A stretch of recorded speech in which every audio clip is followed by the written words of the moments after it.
16व्या ते 17व्या शतकाची ती पहाट महाराष्ट्र परकीय सुलतानांच्या टाचेखाली चिरडला जात होता.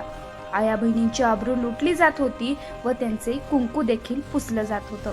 मंदिरं जमीनदोस्त होत होती आणि रयतेच्या नशिबी फक्त अंधार होता. पण म्हणतात ना, जेव्हा अन्याय पराकोटीला पोहोचतो तेव्हा नियती एका युगपुरुषाला जन्म देते. सह्याद्रीच्या कड्याकपारांतून एकच आवाज घुमत होता, आता कोणीतरी तारणहार जन्माला येईल. शिवरायांच्या जन्माची ही गोष्ट केवळ एक आनंदाची बातमीच नव्हती, तर ती एका महान प्रतिज्ञेची फळश्रुती होती.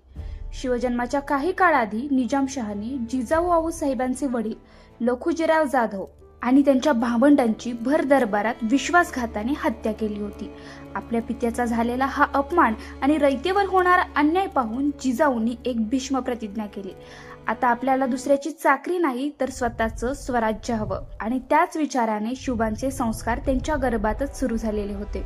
इसवी सन 1630चा तो काळ. चारही बाजूंना शत्रूच्या फौजा शहाजीराजांच्या मागावर होत्या. मुघल आणि आदिलशाही सैन्य शहाजीराजांना पकडण्यासाठी जंगपछाड झालेलं होतं. अशा धामधुमीत आपल्या गर्भवती पत्नीला सुरक्षित ठेवण्यासाठी राजांना फक्त एकच जागा दिसली, ते म्हणजेच किल्ले शिवनेरी. शहाजीराजांनी जिजाऊंना गडावर सोडलं आणि शत्रूला स्वतः दुसरीकडे ओढून नेण्यासाठी मोहिमेवर निघून गेले. विचार करा, पायथ्याशी शत्रूंच्या फौजा गिरट्या घालत होत्या आणि वर गडावर स्वराज्याचा विधाता आकाराला येत होता. 19 फेब्रुवारी 1630चा तो सोन्याचा दिवस. फाल्गुन वैद्य तृतीया शके 1551. सूर्य मावळतीला झुकला होता आणि शिवनेरीच्या नगारखान्यात सनईचे सूर उमटलेले होते. आणि तो क्षण आला जिजाऊंच्या पोटी एका सिंहशाबकाचा जन्म झाला. किल्लेदाराने आनंदाची बातमी दिली, साखरेचे वाटप झाले आणि तोफांचा आवाज सह्याद्रीच्या दराखोऱ्यात गुंजला, कारण महाराष्ट्राला आपला राजा मिळाला होता. गडावर शिवाई देवीचे मंदिर होते.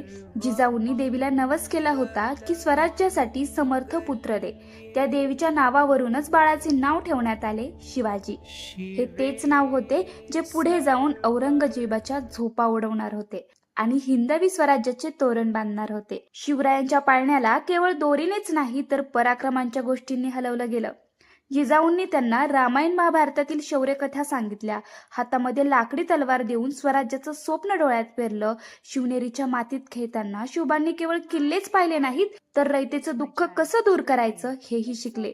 आणि शिवनेरीवर जन्मलेलं ते बाळ म्हणजे छत्रपती शिवाजी महाराज, ज्यांनी शून्यातून विश्व निर्माण केलं. पण तुम्हाला हे माहिती आहे का, या छोट्या शिवबाने वयाच्या 16व्या वर्षी पहिली शपथ कुठे आणि कशी घेतली आणि त्यांच्यासोबत ते पहिले सवंगडी कोण होते, तर हे आपण पाहणार आहोत पुढच्या भागात. जर तुम्हाला हा इतिहास ऐकून अभिमान वाटला असेल तर सोशल मुलुकला आत्ताच सबस्क्राईब करा. जय जिजाऊ, जय शिवराय.